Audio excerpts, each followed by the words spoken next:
Well, hello there, and welcome back to Between Two Sermons. You may notice that John is not here. I'm Rich, the communications director, sitting in for John, and I have, of course, Rob with me here. We're talking today about Daniel 7. Daniel 7. A strange chapter. Yeah. So excited to get into it. So actually, the first question I'd love to ask you is there's four beasts, four Yes. creatures in this Yes. book. If you had to be one of these four animals, would you be a lion, a bear, a leopard, or a dragon?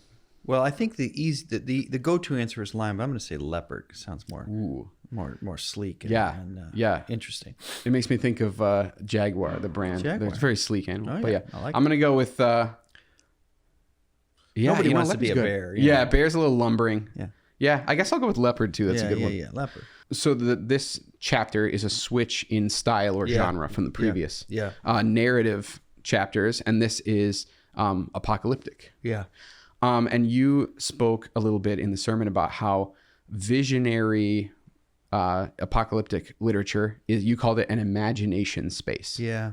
So, can you jump into that a little bit more? I Like, think what does that mean? It's a great question, and I didn't make these terms up. It's just a way of talking. Like, so we say psalm or narrative or proverb. These are different styles of literature, right? Yeah. And apocalyptic literature is a style that was used, especially in the ancient world, to which is symbols and visions, and it's kind of a amalgam of different. Almost like it's an art form, you might say, to try to communicate something. Like you've heard the saying, "A picture paints 1,000 words." Yeah. And so you might say that's a good way of talking about apocalyptic literature. Apocalyptic, of course, comes from the idea we almost immediately think of end of the world. So there's sort of an analogy there. It's supposed to be something that is about the end of the world or cataclysmic event.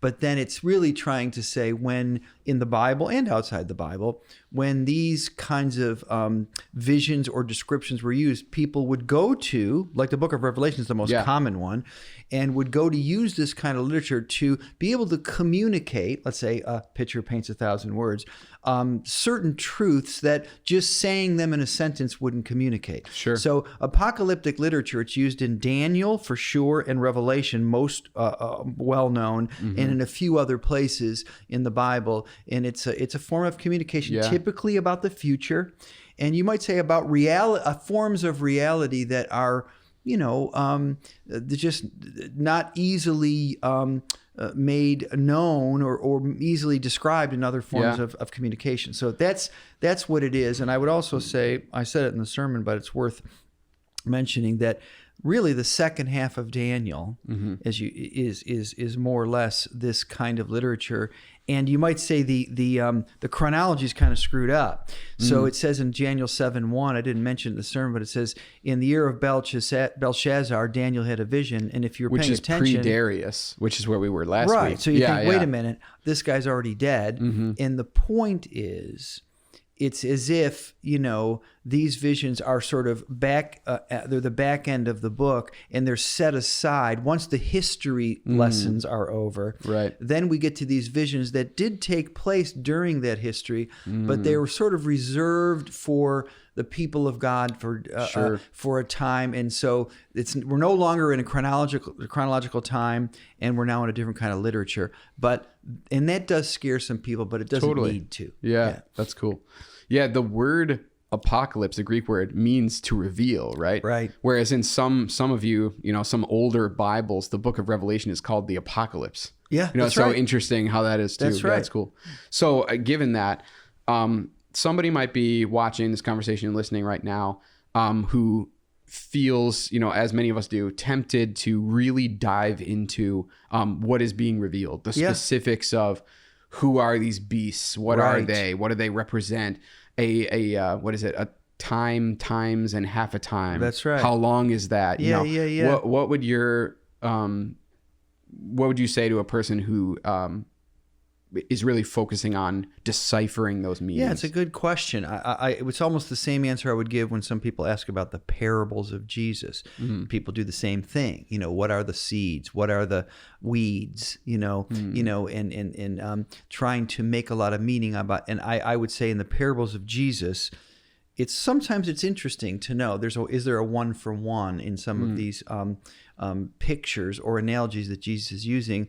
And sometimes there is, but always, I think, and this is true for this literature as well, is you have to start with what's the main point, what's the main purpose. Right. And it's the old cliche of don't lose the forest for the trees. Yeah. So I would say it's clear that even in 2,000 years of history, a lot of smart people, smarter than you and me, who read Hebrew and Aramaic, they have come up with different suggestions about who are the four beasts and what is time, times, and half a time mean. Yeah. And so I would say that's not uninteresting, but I think the larger point that's being stated, especially when you match it with the book of Revelation, which we did briefly in the sermon, is that these beasts are figurative, not literal. Yeah. That much we know because it says that. So they represent either kingdoms or people. So they're just like, you'd say, this guy was a real bear at the office. You don't really mean that, right? You're trying to say something. Yeah.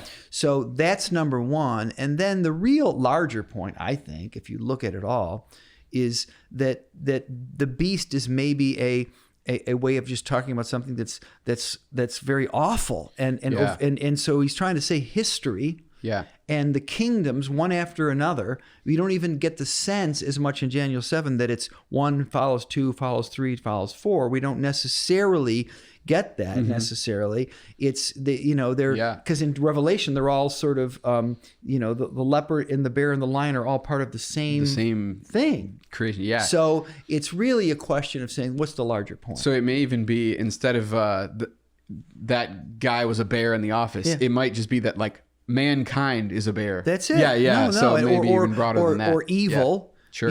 God, Jesus, God, our Lord and Savior, he loves humanity, but human evil, organized evil, which is expressed often in, institutions and governments and in kingdoms, past and present, let's say as embodiments of evil, as vehicles of evil. Yeah. So sometimes that's part of the point too, that, that evil is that quote I used from Leslie Newbegin. It says, listen, evil is its own thing that sometimes is experienced through people and kingdoms and institutions, right? Sometimes we get really mad at the government, or we get really mad at, this or that, person in history. But, those people in histories come and go, but the evil continues. That's kind of the point too. So that you might say that history itself expressed and lived out by human people. Caesar came and went, Nebuchadnezzar came and went, that there's a transcendent evil at work in the world, and this is beastly. Yeah. And history is telling that story. Yeah, that's great. So we get the narrative of these beasts coming out of the sea. Yeah. And we even get the fact that we have this fourth beast that is somehow, different than all the others. Yeah. And, takes over the whole earth, et cetera, et cetera. But then we are given a different image, which is the Ancient of Days on his throne, and one like the Son of Man, who comes afterward and has the victory, right? So we live, perhaps this is true all the time, but I would say that right now, culturally, in our context, we live in a pretty fearful time. Yeah. People find beasts in their life, be it, whoever you are, right? Be it in cultural trends or the government or a specific person, in the government, or the rapid rise of other faiths or whatever that may be. So what would you say, given we got the beast, we talked about that, given the image of the Ancient of Days and the Son of Man that we're left with at the end, what is your advice to someone who is experiencing a lot of, they're in the shadow of one of those beasts right now? I think clearly the way the passage is set out. I didn't even read the whole chapter because it would take a long time, but I encourage us to do it. You should read it. But I didn't even read the interpretation except for a couple of verses because it's sort of but in the middle of it, you might say the if you look at the Daniel 7 as 3 parts, the middle part, the meat of the sandwich, is this vision it couldn't be more different than this beastly, awful, evil, conquering mess of human kingdoms. And it's this picture of, as best as words can describe it, God in heaven on a throne with a river of fire, which would speak of his judgment maybe, and of purity, and purifying and the fire, Son of Man. And even though that's hard for us to grasp, it couldn't be more contrasting to what you get in the sort of dark to light. Totally. And I think it seems as if when it says he's on a throne, I think it says he's in control. When it says the books are opened, it says he's ultimately the judge of history. And so I think it's meant to answer your question and I think it's in the middle of this interpretation to say, ladies and gentlemen, people of God, take a hard look at behind the curtain here. Yeah. And the guy behind the curtain, the controller of the universe, the creator of the universe, he is not fazed. He is in control. And this awful beast that Daniel even, kept him up and really was focus of his attention, that really almost just made him, fall apart. Sure. He says in a couple of verses, he's dealt with in a minute. Yeah. And by the Ancient of Days. So I think it's even meant the to name inspire too, us. The Ancient of Days insinuates eternity forward and back. That's right. So there's a moment when the beast perhaps didn't exist. The beasts come out of the sea. That's right. And the Ancient of Days has been on the throne before days. Yeah, it's like, this would be a smaller analogy, but your grandfather telling you, when you're a teenager or a kid, son, when I was in World War II, and or long before there ever even was a financial crisis or whatever it is that you're living in, I've seen this movie, I've been here, and all will be well. It's multiply that times 1,000. And the Ancient of Days, as you say, I think is just a descriptor to say God has been here long before there were bad actors, long before there were the human race even, and he's going to be here long after, and he's your Lord and Savior. And that ought to be more than just an interesting point of theology. It ought to inspire us, encourage us, give us hope and peace. Yeah. It's funny too, because there's so many images in this chapter. Yeah. But one that just stands out personally to me is you said the Ancient of Days, the Son of Man opens the books, right? The books are opened. I, as a 8-year-old at a boys camp here through Browncroft, decided that I wanted to accept Jesus into my life because a sermon was given around a campfire about the Lamb's Book of Life being opened and the names being in it. Yeah. And I felt this extremely strong draw to ensure that my name would be in that book when it was open. And it's funny how God uses different images at different times, so that stands out to me. And I think I said one of the other things that's so important for us to get, like you think, why do we have to work at these images? I think it's the gospel. Yeah. Is the gospel in the Old Testament? Absolutely. The books were opened and they were judged at it, but Jesus says later to his disciples, your names are written in heaven. Yeah. I think he's using the same image to make a point that if you're a believer, even though you and I will sin in our lives, we'll have ups and downs, and we'll experience the rough and tumble of the world. Your name's written in heaven. Yeah. And which is unpollutable by the beast. Yeah. And it's because not only is the Ancient of Days mentioned, but the Son of Man. What you're really seeing, maybe Daniel didn't know this, but you and I can connect the dots. Yeah. You're seeing God the Father and God the Son. And the God the Father, the Ancient of Days, is deferring or conferring on his Son all the authority. That's Matthew 28. All authority on heaven and earth has been given to me. And it's only because, why did that happen? See how much theology is here in these few verses. Yeah. It happened after he died and rose from the dead. So in those verses, you're seeing the gospel. Yes. And Daniel didn't know that, but you and I know that. And we can look at this. And it also shows God's thinking. There's that verse that says Jesus Christ was the lamb slain before the foundation of the world. Yeah. Which means this was God's plan all along. Yeah. So cool. That's so cool. Yeah. So I want to close with a question for you guys in your groups. I want to ask Rob the question as well. But I do want to point out also, those of you in your groups, great conversation. You can obviously read Daniel 7. If you go on the Browncroft app, you can check that out. But great conversation had by Peter Englert with a guest theologian talking about what Daniel means for us as we think about the end of the world. It's a great further conversation you can look at.